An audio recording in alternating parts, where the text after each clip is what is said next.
Bonjour, bonjour, comment ça va vous? Moi, ça va trop bien. Comme vous l'avez vu dans le titre, aujourd'hui on se retrouve pour une vidéo lecture. Vraiment le genre de vidéo que j'adore regarder et que j'avais trop hâte de faire. J'ai envie de vous parler un peu de ma wishlist de lecture pour 2025. On va un peu papoter, lecture, les livres que j'ai commencé, les livres que je vais acheter, bref. Vraiment j'adore parler de ça. C'est vraiment la lecture. Je pensais pas dire ça un jour, mais vraiment la lecture c'est un de mes sujets de prédilection. Sachant que je reviens de loin. Si justement vous avez regardé ma dernière vidéo sur la lecture, où je vous explique un peu mon cheminement, enfin comment j'ai commencé à lire et tout, parce que vraiment c'était pas du tout ma tasse de thé à la base la lecture. Mais bref, juste avant de commencer la vidéo, n'hésite pas à aller faire un petit tour sur ma chaîne YouTube et à aller t'abonner, ça me fera trop plaisir. Du coup, si vous n'avez pas vu ma dernière vidéo, donc moi je lis principalement de la romance, donc new romance et dark romance. J'ai lu pratiquement que ça. Mais du coup pour 2025 j'aimerais vraiment élargir ma palette de lecture, enfin élargir mon style de lecture. Pourquoi pas essayer de toucher un peu à tout et de voir quels autres styles pourraient me plaire ou pas. J'aimerais un peu me tourner vers ce qui est roman policier, ce genre de trucs un peu enquête et tout. Mais aussi il y a des livres sur le développement personnel que j'aimerais trop lire, sur la psychologie, sur la santé mentale et tout. Ça c'est vraiment des trucs, des sujets qui m'intéressent trop. Donc je me dis pourquoi pas aussi aller vers ce genre de livre. Donc pour commencer, j'avais envie de vous parler des quelques livres que j'avais lus depuis 2025, depuis cette année. J'ai lu que 3 livres du coup en 3 mois. Enfin 2 livres en 3 mois, dont un que je suis en train de lire. Il y a eu un petit moment où j'ai eu une baisse de motivation. Quand je suis partie aux États-Unis en décembre, je me suis dit ouais, je ramène quelques livres, comme ça je pourrais lire et tout le soir, je serais trop bien. Et en fait j'ai ramené des livres mais j'ai pas du tout lu. Et j'avais un peu perdu cette envie de lire pendant quelques semaines jusqu'à début février, mi-février. Je me suis dit, ah, putain, c'est trop dommage, j'espère que c'est passager, tu vois. Parce que je me connais, je sais que je me lasse très vite des choses et que si je me lasse, c'est que je reviendrai jamais dessus. Ou alors je reviendrai dans 6 mois et que ça me faisait un peu chier parce que je me suis dit, putain, la lecture, ça m'apporte quand même des trucs de fou et vraiment j'adorais ça. Et en fait, non, c'était passager, heureusement. Mon premier livre de l'année 2025, c'était celui-ci. Nymphéa et la chambre rouge de Margherita Gabbiani. Incroyable, en plus il est en édition reliée, donc vraiment trop beau. J'étais trop contente de tomber sur celui-là. Il était incroyable. C'est l'histoire de Roxane qui veut devenir une journaliste à succès et qui va essayer un peu de chercher le scoop qui va faire décoller sa carrière. Et elle tombe sur un certain bar à champagne qui est tenu par 2 frères. C'est là qu'elle va découvrir tout ce qui se cache derrière ce bar à champagne et c'est assez incroyable vraiment. Ce livre c'est vraiment plein de rebondissements. J'ai été captivée par l'histoire et par les personnages pendant tout le long du livre. La plume de l'autrice, j'ai trop adoré. Qui dit dark romance dit contenu un peu plus cru. Niveau croustillant, on est quand même pas mal croustillant. Direct après j'ai lu Soulbreaker, incroyable. Je vais me répéter mais juste incroyable. C'est aussi de la dark romance. Avant ce livre elle avait sorti Troublemaker que j'ai lu, que j'ai trouvé incroyable. C'est mon livre préféré jusqu'à présent, qui est quand même très dark, pas forcément au niveau spicy, mais vraiment niveau psychologique, c'est vraiment très dark. Et celui-là est complètement dans la continuité de Troublemaker. En fait, c'est un peu une suite, un peu une conclusion de Troublemaker. On suit l'histoire de nouveaux personnages, mais on retrouve les personnages de Troublemaker, ce qui est vraiment incroyable. Je trouve que c'est parfaitement bien enchaîné en fait. Je vais pas trop vous parler de résumé parce que j'aurais trop peur de vous spoiler. Donc voilà, et je sais pas raconter des histoires. Donc, mais vraiment, je l'ai adoré. Celui-là, pareil que Troublemaker, niveau contenu, c'est aussi très dark. On reste dans la même continuité de romans très psychologiques, très sombres. Mais je l'ai adoré, j'ai vraiment adoré, je suis trop contente de l'avoir lu, il se lit super bien. Et le livre que je suis en train de lire en ce moment, c'est un tout autre registre, c'est Le mari parfait d'Agatha Christie. Du coup, comme je l'ai dit au début, j'ai envie de me tourner vers d'autres styles de livres pour voir ce que je peux aimer et tout ça, enfin j'avais envie de découvrir d'autres trucs. Et donc celui-là, c'est ma soeur qui me l'a offert à Noël, trop contente parce que j'avais vraiment envie je voulais vraiment un roman policier. Pour l'instant, j'ai lu que 70 pages, donc je pourrais pas vous donner d'avis. Mais, alors c'est pas que j'accroche pas, pour l'instant il me captive beaucoup moins qu'une romance. Je pense que ce qui est normal parce que c'est vraiment la romance, c'est vraiment mes livres de prédilection, donc voilà, je pense qu'il faut que je creuse encore un peu pour vous donner un avis et pour voir si j'aime vraiment les romans policiers ou pas. Mais en tout cas l'histoire m'inspire beaucoup. Ça se passe sur un site archéologique à Bagdad. Il va se passer plein de trucs, il va y avoir des malédictions, des vols, des choses vraiment mystérieuses qui vont se passer sur le site archéologique. Et du coup c'est comme ça que va commencer l'histoire. Le truc qui n'a rien à voir, mais la couverture je la trouve trop belle. Vraiment, voilà. On va passer à ma wishlist romance pour 2025. Alors, il y a des livres que j'ai pas encore lus. J'ai celui-ci, Lake Stone de Sarah Rivens, que j'ai reçu à Noël. J'étais trop contente de le recevoir parce que c'est vraiment un des livres que je voulais, genre que j'avais depuis quelques mois dans ma wishlist. Il peut faire assez peur, comme ça, mais je suis sûre qu'il est très très facile à lire. Si je lis le résumé, c'est vraiment très dark.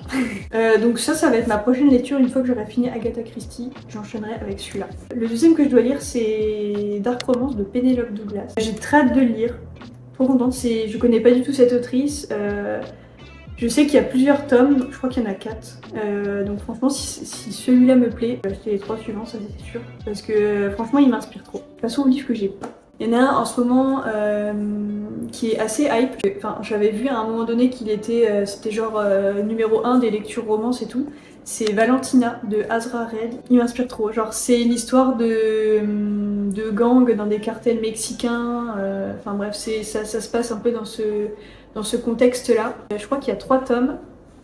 Il y en a un qui est sorti il y a pas longtemps d'ailleurs. En plus les couvertures sont trop belles vraiment. Il s'applique tellement sur les couvertures. Moi c'est vraiment un des critères qui fait que j'achète un livre aussi, c'est la beauté du livre. Un autre livre, donc je vous avais parlé de Margherita Gabbiani avec Nymphea et la chambre rouge. J'avais trop adoré sa plume. Je la suis sur Instagram, elle a l'air vraiment... genre vraiment on a envie d'être sa copine quoi, j'adore.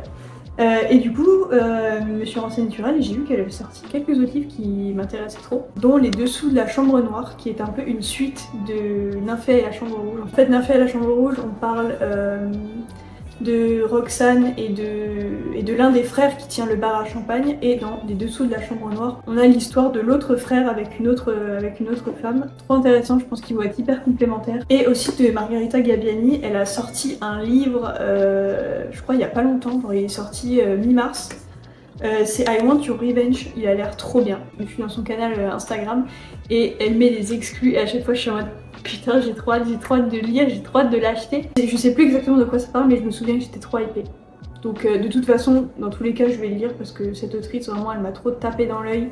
Donc je vais carrément lire tous ses livres en fait. Et le dernier de la wishlist romance, c'est Cœurs et âmes de Colleen Hoover. Ce livre-là, j'y vais un peu à tâtons parce que, en fait, Colleen Hoover, j'ai l'impression qu'elle est très connue. Il y a même eu des films qui ont été faits par rapport à ses livres et tout.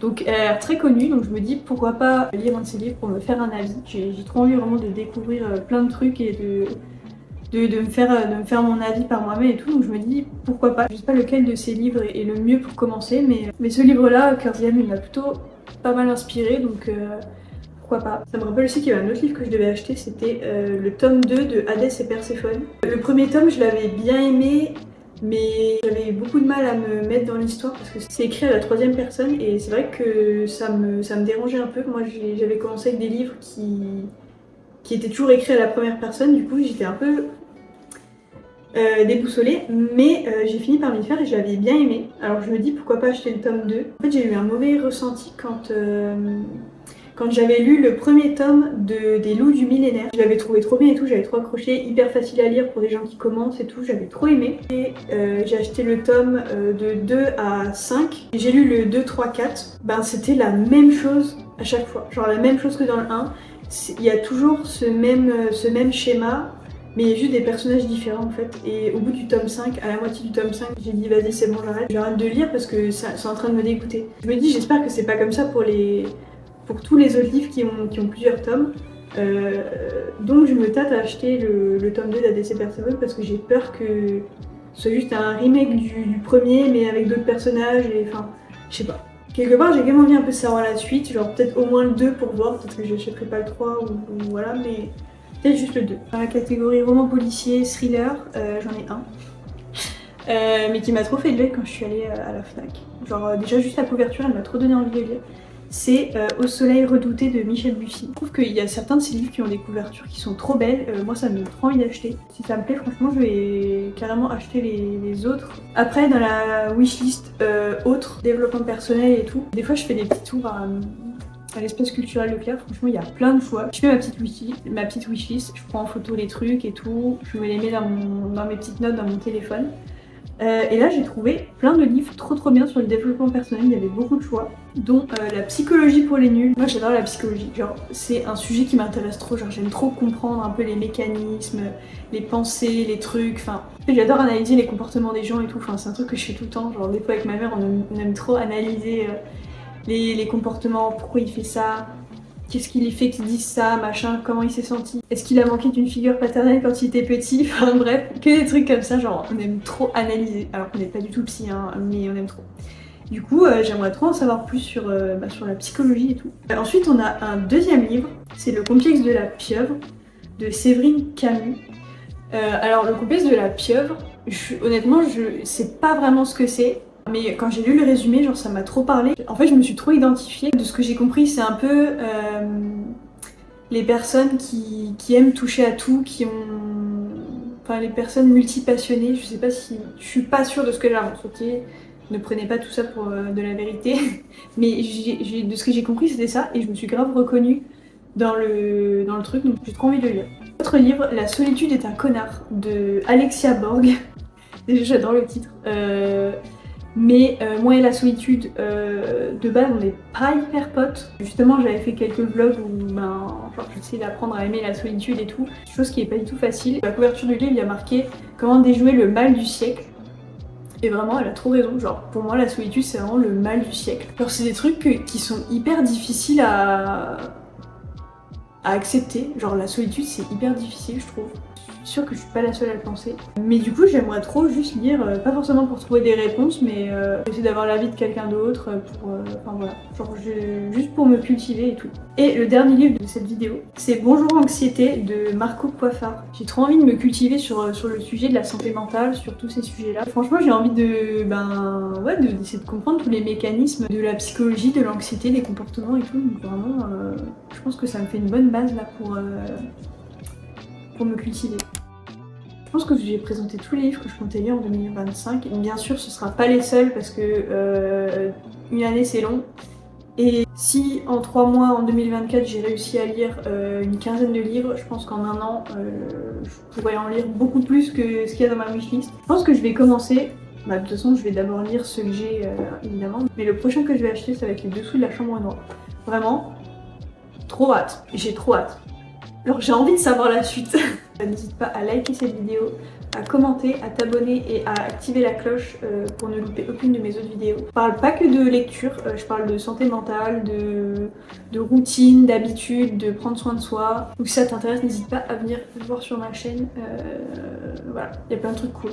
Et sur ce, moi je vous retrouve vendredi prochain à 18 h pour une nouvelle vidéo. Bisous!